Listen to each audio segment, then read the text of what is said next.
All right, shalom, shalom. All right, before I get started, I want to give all praise and honor and glory unto Yahweh, Bahashem, Yahushai, Bahashem Rakah Kodash.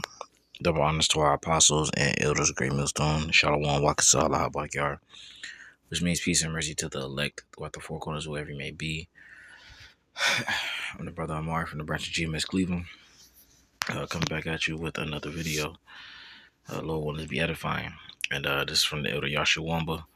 I'm going to play a bit of footage from his lesson that he did, and I'm just kind of laying back off what he's saying and go from there. So I'll play the video, give some precepts, and Lord willing to be edifying.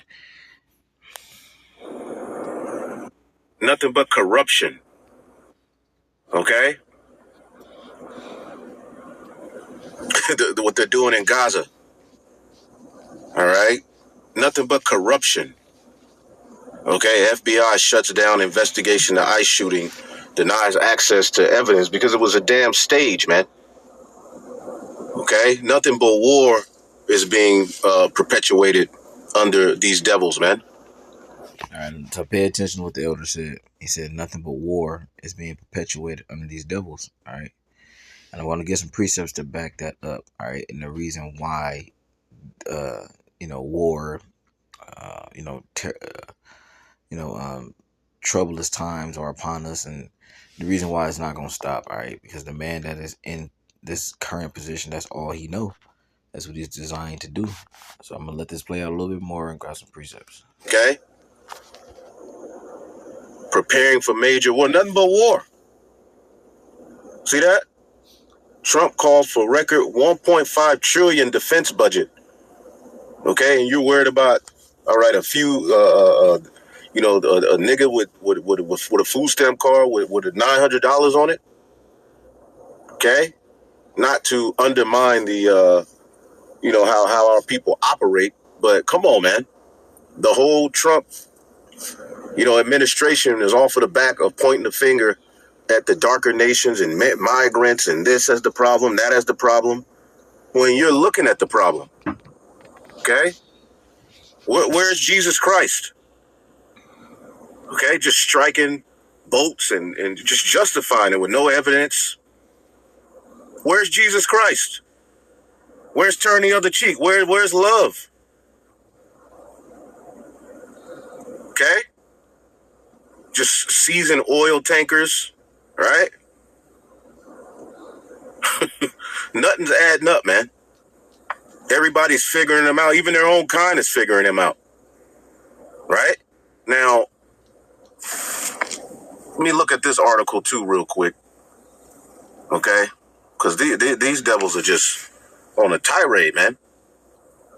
Trump says my own morality is the only thing that can stop me from world dominance. I don't need international law. So he's pretty much doing what America has always done.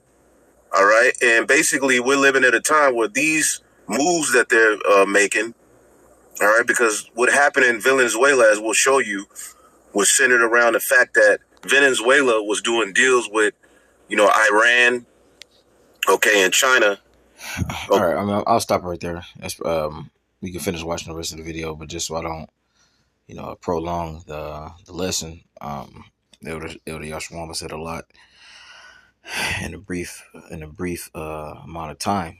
All right, and he was speaking about the reason why war is pretty much at the forefront of this kingdom and this man.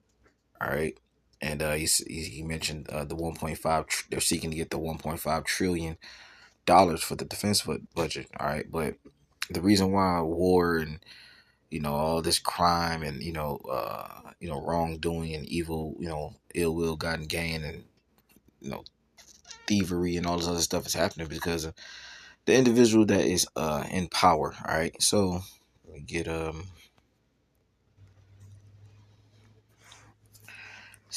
book of Revelation chapter 6. I started verse 4.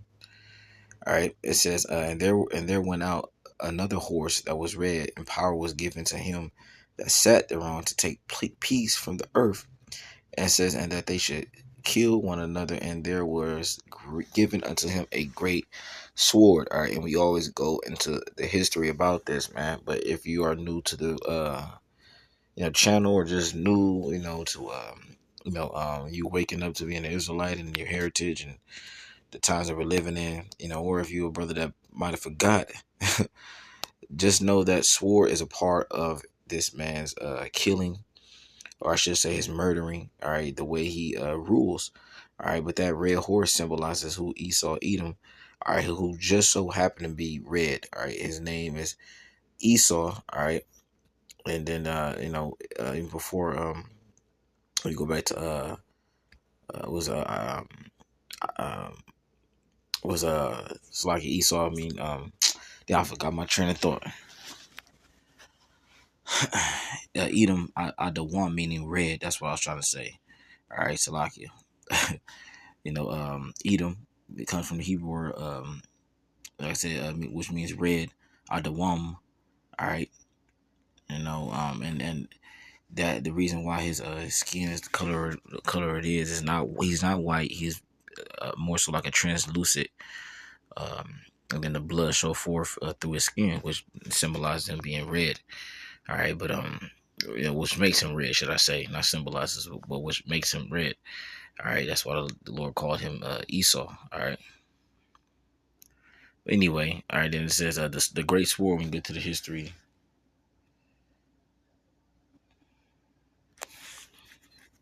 All right. And then also Esau also means in the Hebrew Ishashua, which means wasted away is he, which means it's going into his pigment. All right, that's another thing I forgot to mention. But anyway, let's see. So you read this whole chapter. This is going into the history about Jacob and Esau. All right, and how the Lord gave out those blessings to what will be known as the forefathers of the major two nations on here on earth.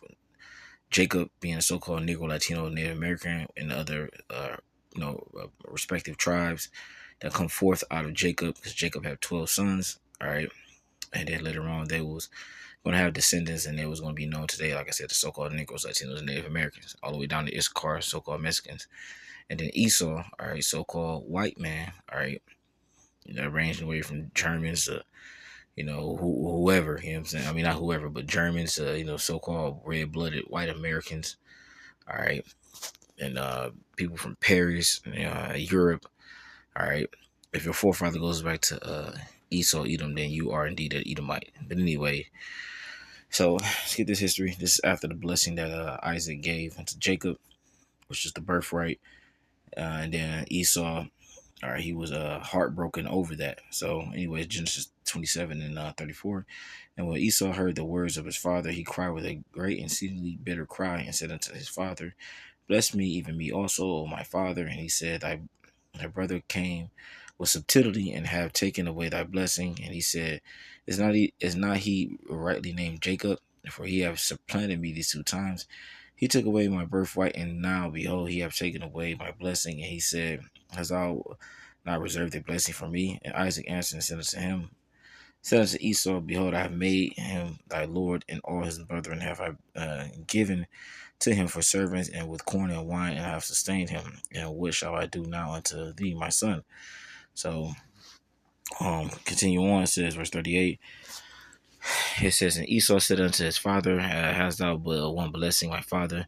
Bless me, even me also, my father. And Esau lifted up his voice and wept. It says, and Isaac his father answered and said unto him, behold, thy dwelling shall be the fatness of the earth, and of the dew of heaven from above. And by thy sword shalt thou live, and shalt serve thy brother. And it shall come to pass, when thou shalt have the dominion, that thou shalt break his yoke from off thy neck. So that the reason why Esau Edom is going around, and he has control, damn near total dominance and rulership over their whole known world to this very day. And they started from those previous empires, mainly the Greek Empire, then the Roman Empire, and one of the other major empires is mentioned is the British Empire, which is of the seven horns. All right, and you have known today as America. All right. which is that little horn mentioned in the book of Daniel. All right. I believe the 7th chapter. But it says, because I know there's another little horn that mentions Antiochus Epiphanes or Alexander the Great, one of the two, I can't remember. But anyway, it says verse 40, it says, and by thy sword shalt thou live, and it says, and shalt serve thy brother. It says, and it shall come to pass when thou shalt have the dominion that thou shalt break his neck from off thy neck, break his yoke from off thy neck. And that sword that he lives by, like I said, it comes in various forms. It's a gun, missiles, biological warfare, all type of stuff, man. But he uses that to wreak havoc upon the place and actually murder people, at his will.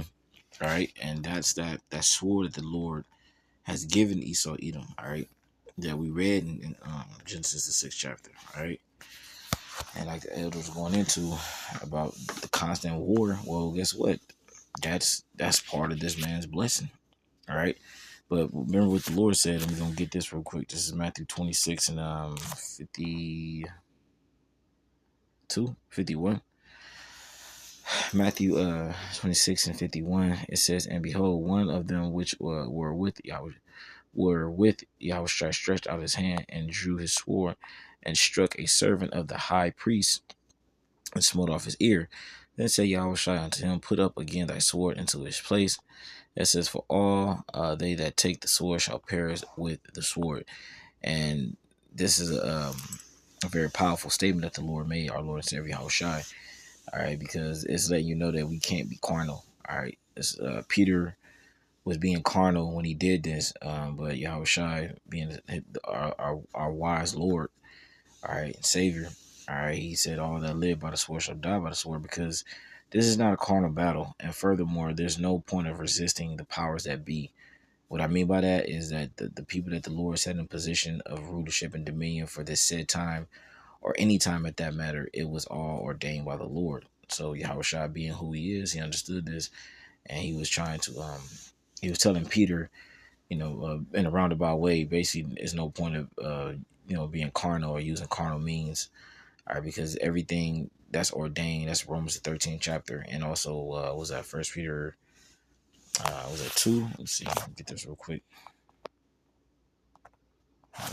First Peter 2. Or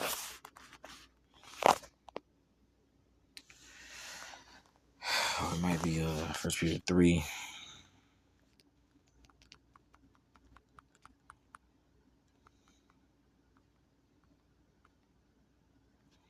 Yeah, where's that at, man? Second Peter.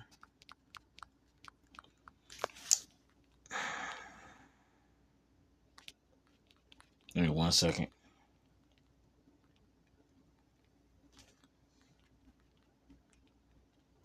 Because it speaks about that as a precept that links with that perfectly, man. And where's it at, man?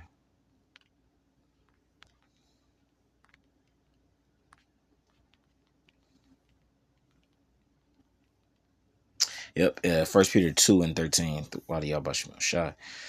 It says, 1 Peter 2 and 13, submit yourselves to every ordinance of men for the Lord's sake, whether it be to the king as supreme, or unto governors as unto them that are sent by him for the punishment of evildoers and for the praise of them that do well. So we have to submit ourselves to every ordinance of the Lord, right? Like I said, and sometimes, you try to get carnal and take matters into your own hand like Peter did, but nonetheless, you have to consider the reason why this individual or these individuals are set up is all to bring forth the will of the Lord.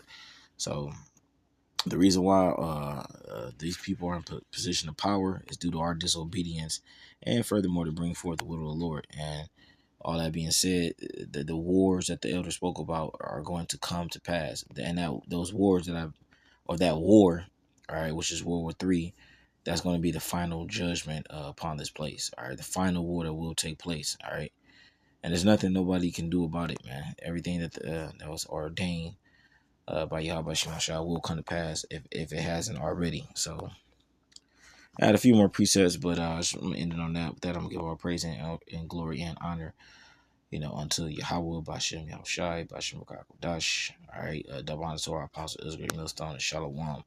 And I just want to say one more thing for you people out there that want things to get better. Guess what? It's not. All right, for the elect it will be, but for you average people it will not. It's only gonna get worse, and more rumors of wars, and the final war will come into fruition. That World War III. Shalom.